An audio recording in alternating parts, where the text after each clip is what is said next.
Bonjour à tous, j'espère que vous allez bien, j'espère que tout se passe bien dans Reconnect. J'espère que vous avez bien vécu cette période de 4 semaines déjà qu'on a vécu avec eh bien, cette campagne de prière. Nous dans Reconnect, on a vécu des moments vraiment incroyables. Je trouve ça étonnant comment, avec des messages qui pourtant sont simples, il n'y a pas de théologie complexe ou d'explication vraiment très très profonde du texte où il faudrait réfléchir beaucoup pour comprendre ce qui se passe. Mais eh bien, avec cette simplicité, il y a aussi quand même une profondeur qui est là. Et il y a aussi l'occasion de beaucoup discuter et de partager des choses très intéressantes. Moi, j'ai vraiment vécu un bon moment et j'espère que vous aussi, vous profitez de ce temps pour eh bien, juste comprendre à quel point la prière est fondamentale pour le chrétien et eh bien, comment prier, pourquoi on doit prier, réussir à approfondir cette chose qu'on fait beaucoup dans l'église, dont on parle beaucoup dans l'église, mais finalement qu'on explique assez rarement. Et je trouve que c'est un bon moment justement pour approfondir ce domaine-là dans nos vies. Et aujourd'hui, eh bien, on s'est beaucoup intéressé déjà à comment prier. On s'est intéressé aussi à pourquoi est-ce qu'on doit prier. Mais il y a une question qu'on ne s'est encore jamais posée et qu'on va se poser aujourd'hui, eh bien, c'est quand prier. Quand prier. Oui, je sais que je dois prier, je sais que c'est important, mais quand est-ce que je dois prier? Et puis combien de fois est-ce que je dois prier par jour? Est-ce qu'il y a un nombre limité? Est-ce que je dois faire des longues prières, des courtes prières? C'est pas très clair. En tout cas, pour l'instant, on n'a pas vraiment expliqué ce genre de choses. On n'a pas beaucoup parlé de ça. Et en fait, la réponse est assez simple. Dans la Bible, il y a un passage en 1 Thessaloniciens au chapitre 5, verset 7, verset 17, où Paul nous dit « Priez sans cesse ». Priez sans cesse. Traduction, ne vous arrêtez jamais de prier. Quand est-ce que je dois prier? Tout le temps. Je n'ai pas besoin de me poser la question, en fait, je suis censé toujours être en prière. Alors, je ne sais pas ce que vous pensez de ce verset. Moi, à chaque fois que je le lis, je me dis que je peux bien l'oublier, je peux bien passer à autre chose, et je me dis peut-être que Paul n'était pas très inspiré quand il a écrit ça, parce que j'ai beau apprécier les moments de prière, j'ai beau apprécier les moments avec Dieu, il y a quand même un moment, quand je prie, où moi qui pourtant est bavard, je commence à être un peu en panne d'inspiration. C'est-à-dire que j'ai prié pour des choses qui me tenaient à cœur, j'ai dit à Dieu combien je l'aimais, et là, je ne sais plus trop quoi lui dire. Je manque un peu de suite dans les idées, je ne sais plus trop quoi rajouter à ce que j'ai fait, à part répéter 4 fois ce que j'ai déjà dit 5 fois. Ce qui commencerait à faire beaucoup de fois. Et donc, eh bien, non seulement il y a ces moments-là où déjà je ne sais plus quoi dire, mais il y a aussi des journées, et il y a beaucoup de journées comme ça, où j'ai énormément de choses à faire, et donc prier sans cesse, honnêtement, je ne sais pas comment le gérer dans mon emploi du temps. Et du coup, quand je vois Paul qui écrit ça, je me dis que, je sais pas, il a peut-être pas pensé à tout, ou peut-être que pour lui ça marchait, mais pour moi, manifestement, il y a un problème. Pourtant, en fait, Paul ne le dit pas que là. C'est pas une rature, c'est pas une petite chose qu'il a écrite comme ça par hasard. De toute façon, la parole de Dieu est vraie partout et en tout temps. Donc, c'est pas une erreur qu'il a faite. Et à d'autres endroits, il rajoute, par exemple, faites en tout temps, par l'Esprit, toutes sortes de prières et de supplications. En Éphésiens 6, 18, c'est le verset que vous avez en haut. Il dit aussi, je prie continuellement. Je prie sans cesse pour vous. Donc, on voit que Paul vivait vraiment cette vie de prière perpétuelle, où sans arrêt, il priait, il pensait à Dieu, il priait à Dieu, il demandait des choses à Dieu. Il était en connexion avec Dieu en permanence. Et du coup, si lui pouvait le faire, nous, on doit pouvoir le faire aussi. Et donc, aujourd'hui, la question qu'on va se poser, c'est comment prier tout au long de la journée? Comment est-ce que je peux faire pour, en gros, gravir cette montagne qui est de prier sans cesse? Ce verset qui, en tout cas, pour moi, me paraît toujours si difficile et si complexe. Je ne comprends même pas comment c'est possible. Mais on va se demander aujourd'hui qu'est-ce qu'on peut mettre en place pour prier tout au long de la journée. Quel est le secret, entre guillemets, que Paul avait et que d'autres ont eu aussi, parce qu'on voit par exemple David qui priait énormément, qui a écrit des psaumes, etc., que ces gens ont eu pour avoir une vie de prière si gigantesque, si démesurée et si incroyable. Et là, j'ai parlé tout à l'heure de 2 problèmes. Et c'est 2 problèmes qu'on va adresser aujourd'hui. 2 problèmes, en tout cas pour moi, qui font en général qu'on a du mal à prier toute la journée. Le premier de ces problèmes, c'est le fait qu'il peut arriver pour un moment où on manque un peu d'inspiration. Je demande des choses à Dieu, je parle à Dieu, et il y a un moment, je ne sais plus trop quoi lui dire. J'ai l'impression d'avoir épuisé un peu les sujets que j'avais à lui adresser. J'ai l'impression d'avoir dit un peu tout ce qui me passait par la tête. Et donc là, continuer à parler, c'est un peu complexe parce que je ne sais plus trop quoi dire. Et il y a ce passage que j'ai commencé à citer tout à l'heure, où Paul nous dit « Faites en tout temps par l'Esprit toutes sortes de prières et de supplications. » Et il continue « Veillez à cela avec une entière persévérance et en priant pour tous les saints. » Ce que je trouve intéressant dans ce verset, c'est que, oui, Paul nous dit « Faites en tout temps toutes sortes de prières et de supplications. » Il montre qu'il y a plusieurs sortes de prières et de supplications et qu'il faut en faire toutes sortes. C'est-à-dire, en fait, il faut en faire énormément. Et qu'en faisant ces choses-là, eh bien, on arrivera à prier toute la journée. Il y a en fait plein de thèmes pour lesquels on peut prier. Le problème, c'est que nous, on n'est pas forcément inspirés. Mais regardez ce qu'il écrit. Il dit « Faites en tout temps par l'Esprit ». Et j'ai toujours passé un peu vite sur ce passage-là, et j'ai jamais cherché vraiment à ce qu'il voulait dire par ces trois petits mots, par l'Esprit. Qu'est-ce que Paul peut vouloir dire? Et là, je me suis dit, en réfléchissant justement à cette problématique du fait que j'étais pas trop inspiré, que Paul répondait exactement à mes problèmes ici. Parce que Paul ne dit pas « Faites en tout temps, par vos pensées, toutes sortes de prières et de supplications ». Il ne dit pas « Faites en tout temps par votre réflexion, par votre inspiration, toutes sortes de prières et de supplications. Faites en tout temps par vos lectures, toutes sortes de prières et de supplications. » Non. Il dit « Faites en tout temps, par l'Esprit, toutes sortes de prières et de supplications. » Et ce que Paul dit ici, en tout cas une des choses qu'il dit ici, c'est que l'Esprit est celui qui va nous conduire pour être capable de prier, d'adresser à Dieu toutes sortes de prières et de supplications. En réalité, nous ne sommes pas censés trouver toute l'inspiration qu'il faut pour prier. Nous n'avons pas cette capacité et c'est ok. Dieu a compris, Dieu sait que nous n'avons pas les ressources pour savoir toujours pourquoi prier. Et donc il ne nous demande pas de le faire seul, mais de prier par l'Esprit, de laisser l'Esprit nous conduire dans la prière pour qu'il puisse nous inspirer de nouvelles prières et de nouvelles supplications. Pour qu'il puisse nous inspirer des thèmes sur lesquels prier, des gens pour lesquels prier, des choses pour lesquelles prier, et que derrière nous puissions être renouvelés en permanence dans ce que nous demandons à Dieu. Ça, c'est un peu...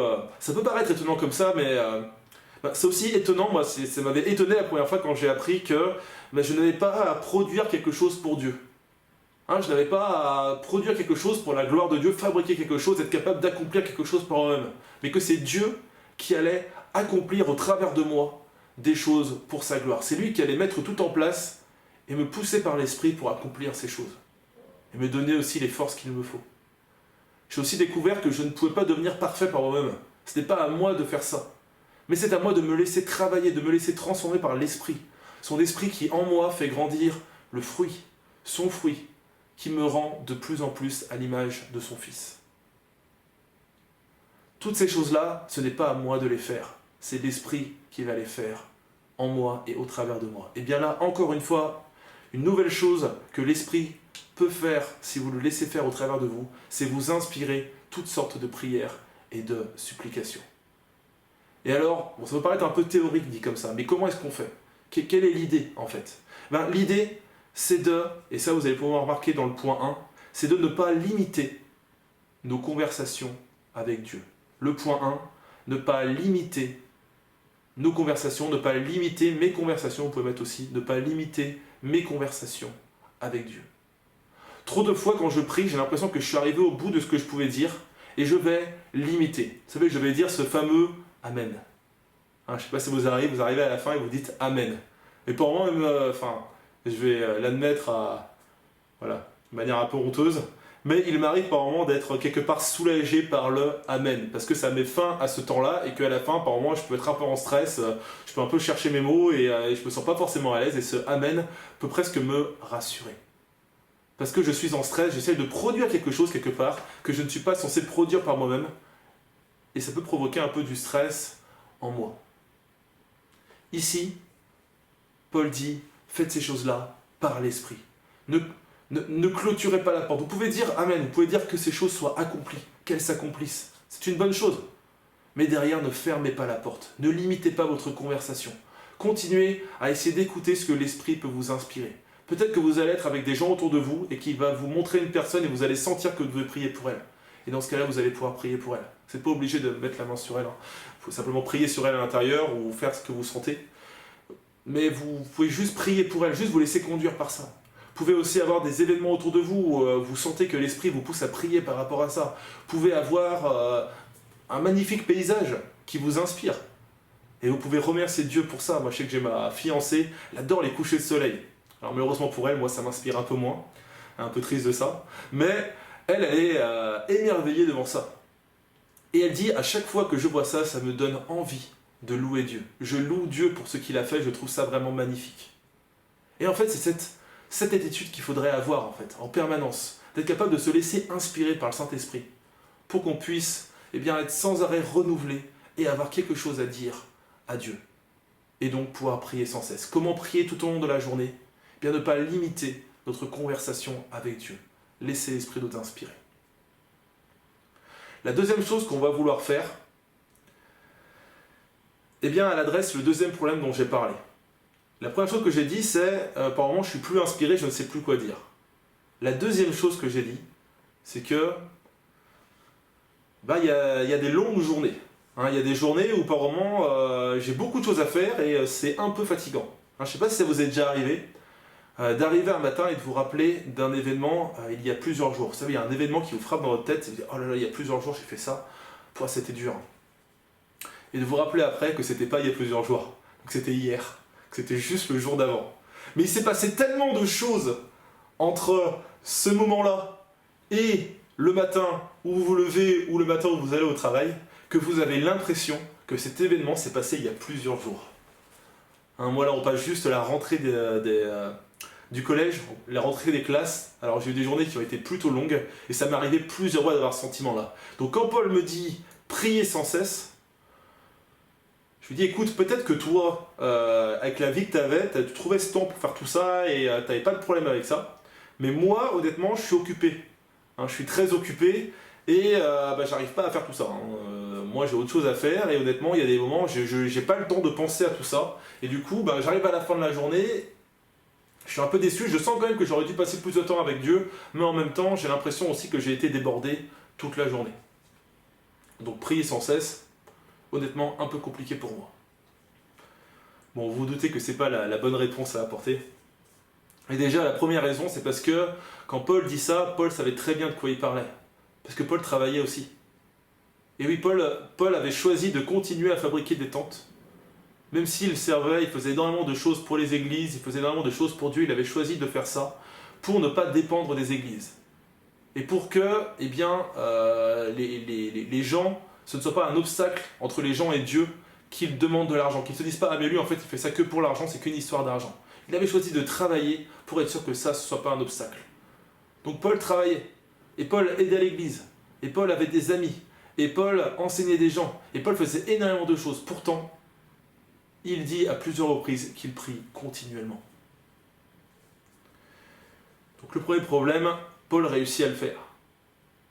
Deuxième problème, un peu plus gênant celui-là, c'est que je dois admettre qu'il y a des jours très chargés dans ma vie, mais il y a aussi des jours moins chargés dans ma vie. Et ces jours moins chargés, je ne peux pas dire que ma vie de prière devient incroyable pendant ces journées-là. J'ai beau avoir moins de choses à faire, je ne me mets pas à prier sans cesse, je ne triple pas ou multiplie pas par 15 mes temps de prière pendant les journées où je n'ai pas grand-chose à faire. Et en réalité, il m'arrive souvent de terminer des journées où je n'ai pas grand-chose à faire, un peu dans le même état que quand j'ai beaucoup de choses à faire en me disant « T'aurais pu faire plus aujourd'hui, t'aurais pu passer plus de temps à prier, passer plus de temps avec Dieu aujourd'hui. » C'est donc le fait d'être occupé n'est pas forcément le problème, ou du moins n'est pas le seul problème. Et la deuxième chose en fait qu'il va falloir faire, le deuxième problème qu'on a, c'est que, en réalité, vu qu'on n'est pas habitué à prier, vu que ce n'est pas une habitude qui est dans notre vie, il y a beaucoup de choses qui passent avant ça devant nous. Il y a d'autres priorités qui s'installent. Et du coup, la vie se passe, on se laisse déborder, et jamais il y a un moment où on s'arrête et on se dit, attends, mais là en fait j'ai le temps de prier. Tout ça parce que, eh bien, on n'est pas forcément discipliné, on n'est pas forcément habitué à ça. Et du coup, la deuxième chose qu'on va pouvoir faire, pour faire en sorte qu'on va vivre ces transformations dans notre vie de prière et être capable de prier tout au long de la journée, c'est de prévoir des temps de prière. Prévoir, vous pouvez l'écrire dans le 2, prévoir des temps de prière tout au long de la journée. Pour réussir à prier tout au long de la journée, on va installer en fait des habitudes. Si vous vous souvenez, quand on avait commencé cette campagne, j'avais dit que les habitudes ont ce pouvoir de faire ce qui nous paraît une montagne, ce qui nous paraît infranchissable et tellement haut, eh bien puisse devenir une colline, puisse être réduit à l'état de colline, parce qu'on s'habitue à marcher, parce qu'on s'habitue à faire quelque chose, et que du coup, eh bien, à force de faire ces choses, on devient meilleur, et quelque chose qui paraissait impossible, en fait, devient parfaitement réalisable. Eh bien, c'est exactement la même chose qu'on va essayer de faire ici. On voit dans le psaume 119 que, eh bien, le psalmiste ici dit « 7 fois par jour, je te célèbre ». Hein, les gens, ces personnes-là, avaient des habitudes de prière, ils avaient des temps, ils savaient combien de fois ils allaient eh bien, remercier Dieu. Ils avaient prévu ces temps-là, et en prévoyant ces temps-là, eh bien, ils faisaient en sorte de se rappeler en permanence de ça et de pouvoir prier continuellement.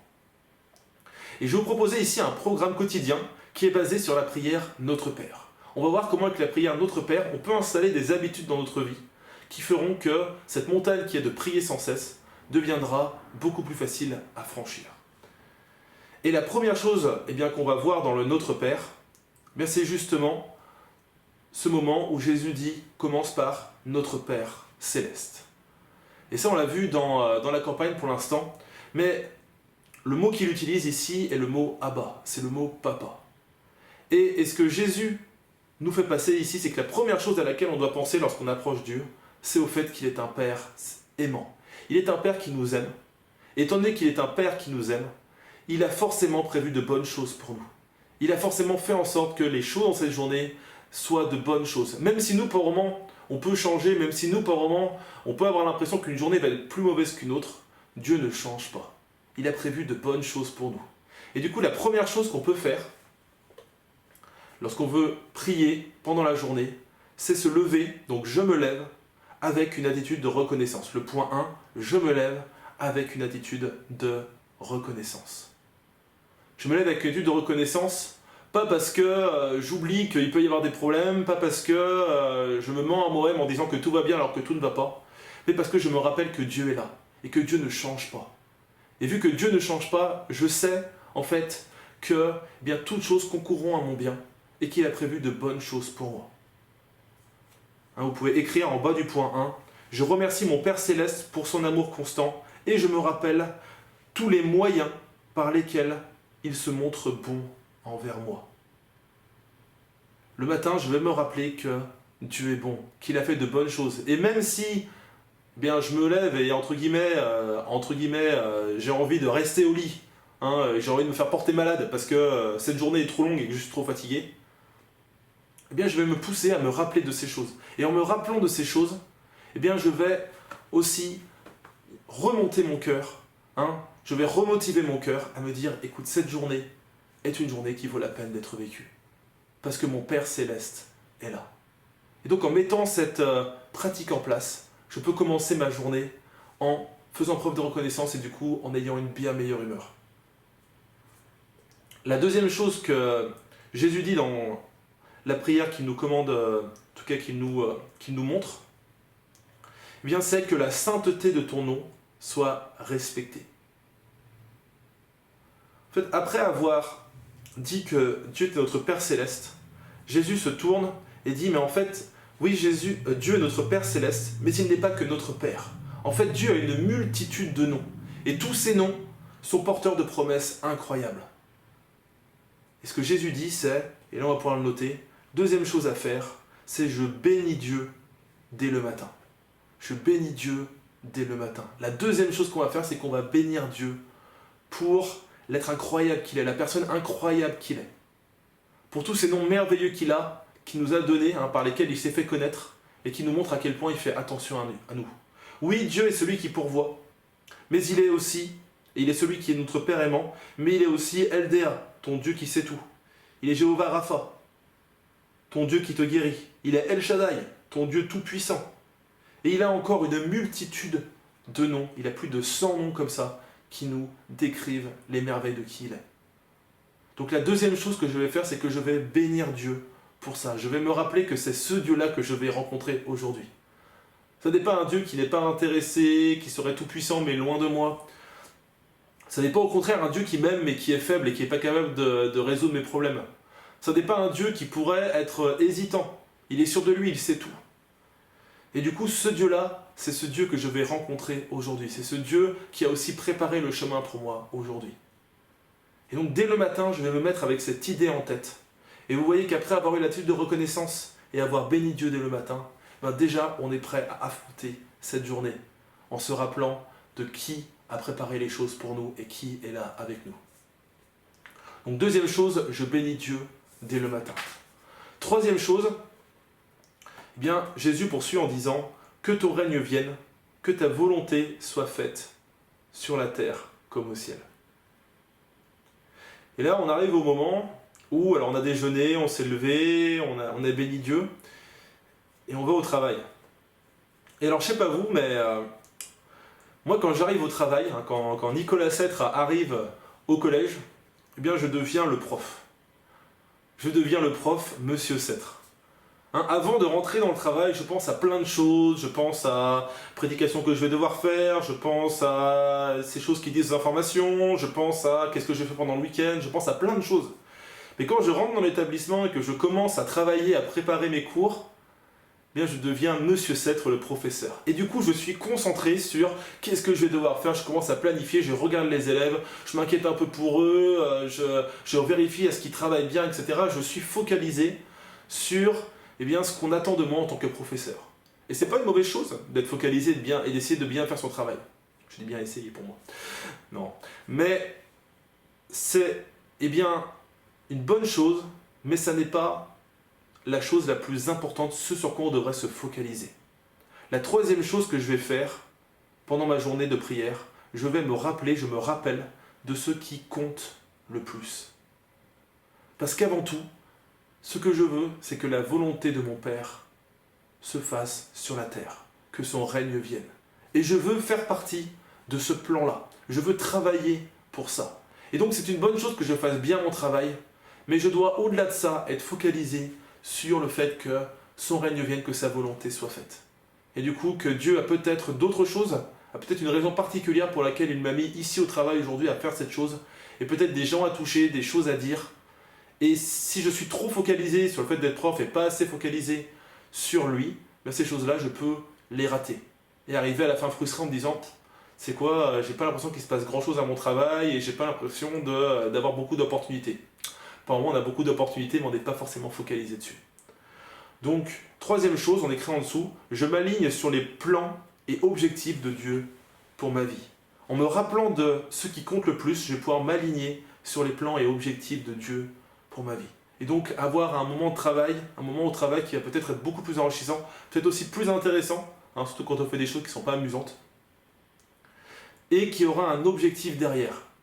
Un objectif de faire en sorte que Dieu eh bien, soit glorifié au travers de ce que je vais faire là-bas. La quatrième chose que Jésus dit, c'est « Donne-nous aujourd'hui notre pain quotidien ». Et là, on va pouvoir attendre le déjeuner, hein, ce moment de midi. Et ce qui se passe au déjeuner, c'est que j'arrive vers mon repas, et vu que mon estomac sait que c'est l'heure à laquelle je vais manger, souvent je commence à avoir un peu faim. Et donc quand j'ai faim, eh bien, je vais manger et je vais remplir mes besoins. Hein, je vais remplir un besoin fondamental que j'ai. Et ça va apporter beaucoup de plaisir. Et bien du coup, pendant que ces choses-là arrivent, je peux aussi exprimer mes besoins au déjeuner. Quatrième chose, j'exprime mes besoins au déjeuner. Pendant qu'un de mes besoins est rempli, je peux penser aux autres besoins que j'ai, parce que Dieu est le Dieu qui pourvoit.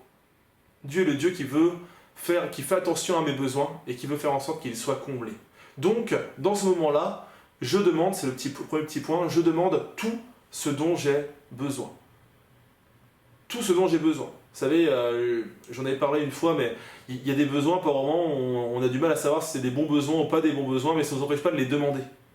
Parce que Dieu quand on exprime les choses, quand on verbalise les choses, eh bien, il va agir. Et peut-être que si c'est des choses qui ne vont pas, eh bien, il va nous montrer justement en les verbalisant, il va nous faire comprendre que ce n'est pas forcément les choses qu'il veut pour nous. Donc je demande tout ce dont j'ai besoin. Et non seulement je fais ça, mais je peux demander aussi tout ce dont les autres ont besoin. Hein, je n'ai pas besoin de me limiter à mes propres besoins, mais je peux aussi réfléchir à quels sont les besoins des gens autour de moi. Et profiter du temps du repas, qui est un temps quand même d'accalmie, où peut-être je ne suis pas obligé de discuter pendant 1 heure avec avec mes collègues, où je peux peut-être m'éloigner un petit peu, et pendant ce temps-là, juste adresser à Dieu mes requêtes, demander à Dieu pour que, eh bien, il puisse agir, que je puisse voir sa main sur ma vie, mais aussi sur la vie des autres. Jésus continue et il nous dit « Pardonne-nous nos offenses, comme nous aussi nous pardonnons à ceux qui nous ont offensés. » Celui-là, pas forcément évident, hein. C'est pas forcément le passage qu'on préfère toujours. Et donc dans celui-ci, eh bien, on va attendre un peu et on va dire « Je demande pardon l'après-midi. » Je demande pardon, donc 5, je demande pardon l'après-midi. La journée a bien avancé et bon, je donne des cours, hein, du coup je l'ai dit, je donne des cours à des enfants et généralement ce qui se passe à la fin de la journée, c'est que les enfants sont un peu épuisés. Ils ont passé une longue journée, ils ont eu plein de cours, ils sont un peu fatigués et je dois admettre que moi souvent aussi je suis fatigué. Et c'est justement à ce moment-là, après avoir été exaspéré par des élèves qui n'étaient pas toujours très sympathiques, pas toujours très concentrés pendant la journée, que je n'ai plus les ressources de grâce et de gentillesse que j'avais le matin. Et c'est dans ces moments-là où je vais avoir beaucoup plus de mal à pardonner des erreurs, à pardonner des faux pas, et je vais me montrer peut-être un peu trop dur, en tout cas plus dur que ce que j'aurais été si j'avais été calme et si j'avais réfléchi avant. Et d'ailleurs, je vais sans doute le regretter un peu après. Donc pour éviter en fait ce trop-plein qu'on peut avoir à la fin de la journée, à la fin de l'après-midi, quand la tension commence à monter et on s'approche du départ, eh bien, on peut simplement s'approcher de Dieu et c'est le petit point, on peut admettre nos péchés, j'admets mes péchés et je pardonne à ceux qui m'ont exaspéré. Donc j'admets mes péchés et je pardonne à ceux qui m'ont exaspéré. Oui, il y en a qui nous exaspèrent. Il y en a qui agissent et nous tapent sur le système. Je ne sais pas si c'est leur voix, leur manière. Il y a tellement de choses qui font qu'on peut reprocher, on peut avoir de l'amertume envers certaines personnes. Et beaucoup d'amertume. Mais justement, pour éviter ce problème-là, eh bien, ce que je vais faire, c'est que je vais me tourner et je vais dire « Ok Dieu, déjà je te demande pardon parce que moi j'ai fait des erreurs. » Et là, on comprend on se rappelle que nous aussi, on n'a pas toujours été parfaits. Mais on demande pardon à Dieu et on sait qu'il nous pardonne pour ça. Mais aussi, on va dire, je pardonne aussi. On va choisir dans notre cœur de pardonner à ceux qui nous ont exaspérés. Et là, alors que peut-être que tout le monde va commencer à se prendre la tête parmi les collègues, ou alors que les enfants vont pour moi partir un peu dans tous les sens, eh bien je vais pouvoir rester calme et avoir une bonne attitude. Et justement faire la différence par rapport à cette attitude. Donc en fin d'après-midi, ou dans l'après-midi, je demande pardon à Dieu. Je demande pardon l'après-midi. 6e chose, avant-dernière chose que Jésus dit dans sa prière, ne nous expose pas à la tentation, mais délivre-nous du mal. Ne nous expose pas à la tentation, mais délivre-nous du mal. La tentation, c'est quelque chose de curieux. Apparemment, on peut se demander pourquoi est-ce que Dieu nous laisse être tentés. Alors cette réponse, on mettra un peu de temps à en parler, il y aurait beaucoup de choses à dire. Mais au-delà du test et des choses comme ça, eh bien, je pense que si Dieu nous laisse être tentés, et c'est ce qui est écrit au-dessus, c'est qu'aussi parce qu'il a prévu des solutions pour qu'on puisse esquiver, pour qu'on puisse sortir de la tentation.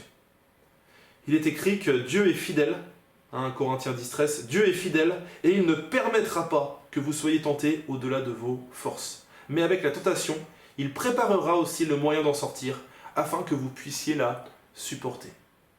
Les tentations que Dieu autorise dans nos vies sont des tentations que nous pouvons dépasser. Et nous pouvons comprendre, en nous sortant de cette tentation, que nous avons quand même cette capacité à, entre guillemets, un peu choisir notre destin dans ce domaine, à choisir, à éviter de céder aux tentations. Et à nous renforcer, et à aussi apprendre que Dieu est celui qui prévoit des sorties, des portes de sortie, pour qu'on évite de tomber dans la tentation. Mais pour prendre ces portes, et là on va écrire le 6, je demande à Dieu de m'aider à prendre les bonnes décisions. Oui, parce que pour esquiver la tentation, il ne faut pas dire simplement « Ah, Dieu a prévu que je puisse résister à la tentation, donc il va le faire. » Alors oui, il va laisser la porte ouverte, mais il faut qu'on voie la porte et qu'on traverse la porte. Et pour ça, il faut qu'on prenne de bonnes décisions. Et à la fin de la journée, alors qu'on se rapproche de la fin de la journée, et qu'on réfléchit à peut-être les bêtises qu'on a fait pendant la journée, et qu'on pense à toutes les choses qu'on va avoir à faire le lendemain, eh bien, on peut demander à Dieu de nous donner de la sagesse, de nous donner, eh bien, de voir quelles sont les portes de sortie qu'il a mis en place, quelles sont les bonnes décisions à prendre pour que nous puissions progresser et pour que nous puissions supporter la tentation qui nous entoure. Donc, sixième chose, je demande à Dieu de m'aider à prendre les bonnes décisions. Dernière chose, Jésus conclut sa prière en disant « Car c'est à toi qu'appartiennent dans tous les siècles le règne, la puissance et la gloire. Amen. » Et là, l'idée, eh bien, et vous pouvez l'écrire directement, je termine ma journée avec une vérité encourageante. Lorsque j'ai fait tout ça, eh bien, je vais choisir de terminer ma journée avec une vérité encourageante. De penser aux bonnes choses que Dieu a pour moi, aux bonnes choses que Dieu a aussi pour l'humanité et la vie, au fait qu'il est souverain, au fait qu'il décide des choses et qu'il est capable de faire s'arrêter les choses qui ne vont pas. Il est capable, et que s'il laisse passer les choses, c'est aussi parce qu'il a un plan derrière pour faire en sorte que ces choses soient résolues et que de toute manière, il est celui qui a le règne, la puissance et la gloire. Et alors que la journée n'a pas toujours été très bonne, qu'on a peut-être fait l'erreur de regarder un peu trop les informations et de voir toutes les mauvaises nouvelles qui se passent autour, eh bien c'est, je pense, fondamental de terminer sa journée avec une vérité encourageante. Ce qui nous aidera aussi d'ailleurs le lendemain matin à nous réveiller avec une attitude de reconnaissance et à donc pouvoir recommencer encore et encore à prier de cette manière-là. Donc voilà le programme quotidien basé sur la prière Notre Père que vous pouvez mettre en place pour peu à peu apprendre à prier sans cesse, comprendre comment prier tout au long de la journée. Alors le programme est long, il y a beaucoup de choses à l'intérieur. Honnêtement, je dois admettre que moi, si j'essaie de tout faire d'un coup, je ne vais pas y arriver. Et je ne sais pas si vous êtes comme moi, peut-être que... Alors moi, je ne suis pas la personne qui a les plus grandes capacités de discipline au monde, et je sais très bien que si j'essaie de tout faire d'un coup, ça ne va pas fonctionner. Donc moi, ce que je vous conseille, et ce que j'essaie de faire moi, c'est pas de tout faire d'un coup, mais peut-être de commencer à prendre 1, 2, 3 de ces points-là, et à vous y tenir. Et à vous dire, bon bah ok, et moi ce que je vais choisir, c'est de me lever avec l'habitude de reconnaissance. Et maintenant, je vais commencer à installer cette habitude dans ma vie. Et quand cette habitude sera installée, eh bien, je pourrai commencer à installer d'autres habitudes dans la vie. Et peu à peu, eh bien, à force de faire ça, on va pouvoir installer tous ces points-là, et peut-être qu'après d'ailleurs, on n'aura même plus besoin de, entre guillemets, suivre ces points-là, parce que ces choses-là seront devenues naturelles pour nous. Et nous serons vraiment capables de prier tout au long de la journée et de rester en cette connexion avec Dieu. Donc je répète, pour prier tout au long de la journée, il faut faire deux choses. Il faut ne pas limiter sa conversation avec Dieu, et il faut prévoir des temps de prière tout au long de la journée. Et en faisant ça, on pourra avoir cette vie de prière incroyable que Paul expérimentait, que d'autres personnes dans la Bible expérimentaient aussi, mais dont il ne parle pas peut-être autant que Paul. Et on pourra voir des choses se transformer autour de nous. Mais pour ça, commencez petit. Commencez par faire des choses au fur et à mesure. N'essayez pas de monter la plus haute montagne dès le début. Vous ne mettez pas trop la pression de tout faire. Mais allez-y étape par étape. Et vous verrez que derrière, vous pourrez faire la différence dans ce domaine-là aussi. Voilà, je vous invite maintenant à prendre un temps dans vos connects, à peut-être discuter de ce qui a été dit et à prier ensemble par rapport à ça. Priez pour que ce qui a été dit aujourd'hui s'ancre profondément dans vos cœurs et que vous soyez juste transformés par ça et que vous puissiez mettre en place ces choses pour demain vraiment expérimenter une percée dans votre vie de prière. Je vous souhaite une bonne journée, une bonne semaine et puis on se revoit dans quelques semaines en direct. Bonne journée à vous.